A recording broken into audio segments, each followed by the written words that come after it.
జగన్మోహన్ రెడ్డి గారు అసలుకి సంక్షేమం తప్ప అభివృద్ధి ఏం చేయలేదు. అభివృద్ధి మీరు ఒకసారి ఒక గ్రామానికి వెళ్తే రోడ్డు వైపు నుంచి తూర్పు వైపు నిలబడండి, రైతు భరోసా కేంద్రం కనపడుతుంది, విలేజ్ క్లినిక్ కనపడుతుంది, అటుపక్కనే సహకార కేంద్రం కనపడుతుంది, సచివాలయం కనపడుతుంది, అందులో 10 మంది పిల్లలు ఉద్యోగాలు చేసేవాళ్ళు కనపడుతుంది. గ్రామ సెక్రటరియట్ మనకు ఎక్కడో హైదరాబాద్ మన అమరావతికి వెళ్లి సెక్రటరీ చూడాల్సిన అవసరం లే, గ్రామంలోని అన్ని సౌకర్యాలు ఉండే సెక్రటరియట్ కనపడుతుంది. అభివృద్ధి 17 మెడికల్ కాలేజీలు అభివృద్ధి కాదా? రైతు భరోసా కేంద్రాలు అభివృద్ధి కాదా? 35 లక్షల మందికి ఇల్లు ఇవ్వడం అభివృద్ధి కాదా? మీరెక్కడో కాపర్ డ్యాం దగ్గర ఆగిపోయిన పోలవరం ప్రాజెక్టు దాదాపు గేట్ల వరకు తీసుకొచ్చింది అభివృద్ధి కాదా? 30% మీరు చేస్తే 80% పూర్తి చేసిన ఘనత జగన్మోహన్ రెడ్డి గారి, అది అభివృద్ధి కాదా? చెప్పమానండి. మీరు తూతూ మంత్రంగా 300-400 కోట్లు పెట్టి అమరావతిలో సచివాలయం కట్టినారు, 500 కోట్లతో రాజసౌధాలు కట్టినారు రుషికొండలో. ఇప్పుడు మునిగిపోతా ఉంది ఇక్కడ అమరావతి, అభివృద్ధి ఆడ కళ్ళకు కనపడతా ఉంది. ఇంకంతకంటే అభివృద్ధి ఏముంది?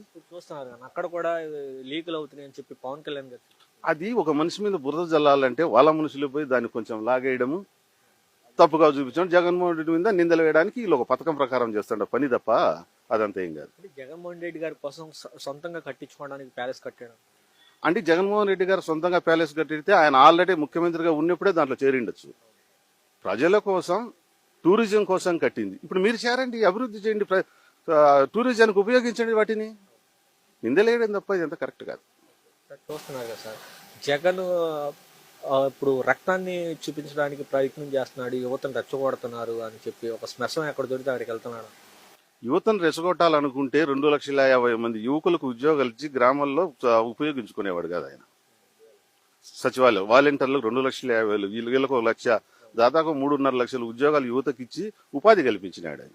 మీలాగా 3,000 నిరుద్యోగ వృత్తి ఇస్తామని చెప్పి ఎగ్గొట్టేసి వాళ్ళను వ్యసనాలకు బానిసలు చేయలే ఆయన. మన అందరికీ ఉపాధి చూపించాలని ప్రయత్నమే చేసినాడు ఆయన. సార్ ఎలా ఉంది సార్ శాంతి భద్రతల విషయాలు? శాంతి భద్రత విషయంలో నాకంటే మీకే బాగా తెలుసు అనుకుంటే, ఎందుకంటే ప్రతి ఒక్కరిని చూస్తున్నారు కదా, టీవీలలో చూస్తూ ఉంటారు కదా, ఎక్కడ చూసినా నరకడం, కొట్టడం, అక్రమంగా కేసులు పెట్టడం, ఇది శాంతి భద్రతలా? గతంలో ఎక్కడే గాని యువకుల మీద దాడి గాని, మహిళల మీద దాడి గాని, వృద్ధుల మీద గాని జరిగిందా? పూటకో దాడి, సాయంత్రానికో రేపు, ఇది ఇప్పుడు జరుగుతా ఉంది.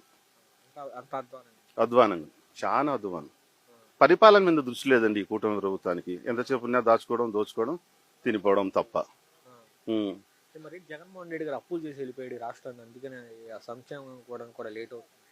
జగన్మోహన్ రెడ్డి అప్పులు చేసింటే గతంలో మీరు ముఖ్యమంత్రిగా దిగిపోయినాటికి 3,50,000 కోట్లు, 2,75,000 కోట్ల మాత్రమే అప్పు చేసి ప్రతి ఒక్కరికి సంక్షేమాన్ని ఇచ్చినాడు. విద్యార్థులకు ఫీజు రింబర్స్మెంట్ అయితేనేమి, పిల్లలకు మంచి నాణ్యమైన భోజనం అయితేనేమి, అమ్మఒడి అయితేనేమి, 18 ఏళ్ళు నిన్న 45 ఏళ్ళు నిన్న ప్రతి ఒక్కరికి 18,000 అయితేనేమి, వీటన్నిటిని చూసుకుంటూ వస్తూ అభివృద్ధి వైపు, సంక్షేమం వైపు చూపిస్తూ 2,75,000 కోట్లు అప్పు చేసింది.